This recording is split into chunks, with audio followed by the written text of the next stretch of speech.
Pricing your artwork is hard. Welcome to Ece Gurler Art. At the end of this video, you will have learned 3 different ways to price your art.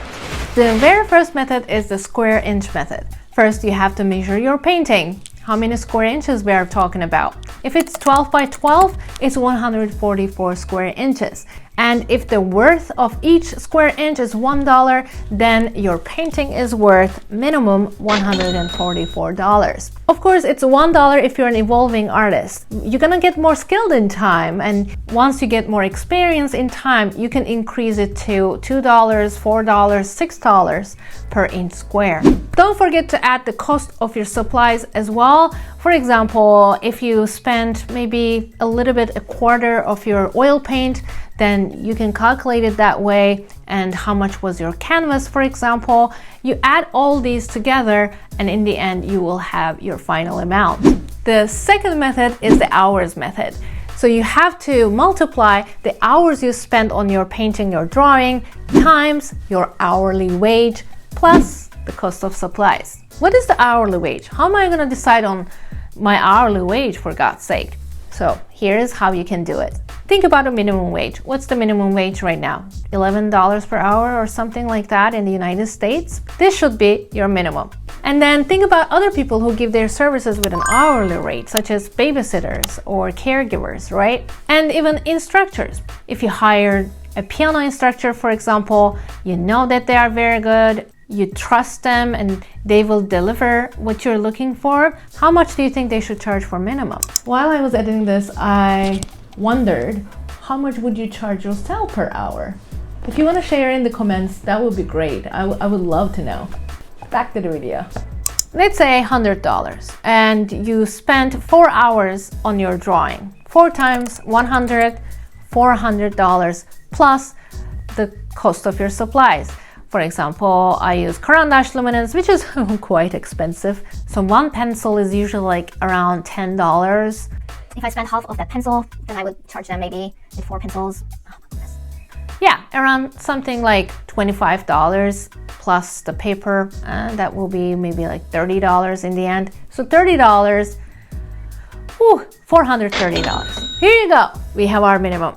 There's a problem with the hour method though. Let me explain. I made this with soft pastels and it is a 9 by 12 and it took 4 hours. I painted this with watercolor. It took me 4 hours again, and it's 11 by 14. And this is a huge drawing that I can't even carry right now. My arm is shaking. Anyway, it took me 4 hours too, and it's charcoal. So you can see that they're all 4 hours. Am I going to charge them the same? Because the cost of the supplies are almost the same as well.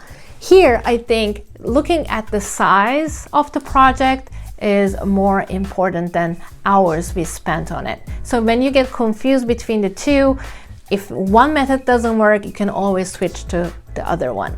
And the last one, the third one, is linear multiplier method. Let's say you have a painting 12 by 12. Again, 12 plus 12, width plus height is equal to 24. 24 times whatever multiplier you choose, then you can explain this to your customers. So for example, I charge $5 for that. Then that means 24 times, my gosh, I need my calculator.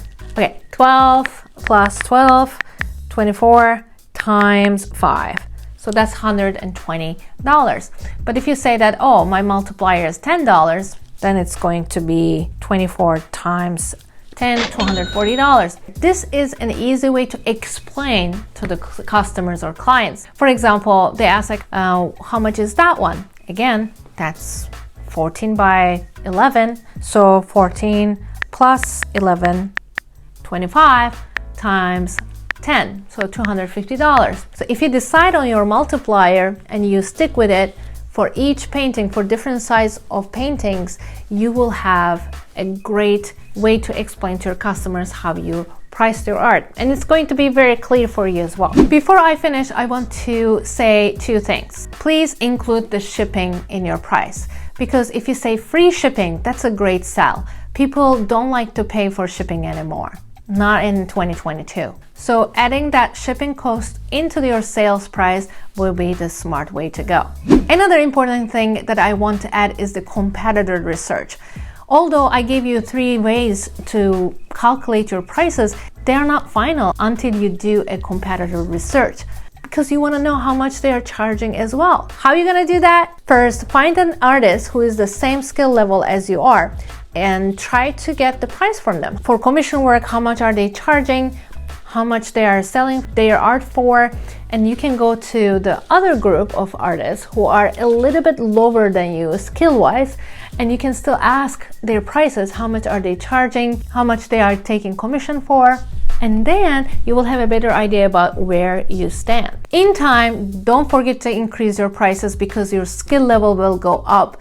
That means you need to increase your prices as well in the future. Selling, commission work, these are all active income streams. But as an artist, if you really want to have a consistent income, then I think you need to have also passive income streams. And if you have no idea what passive income is or how to get it started, then you should definitely watch this video.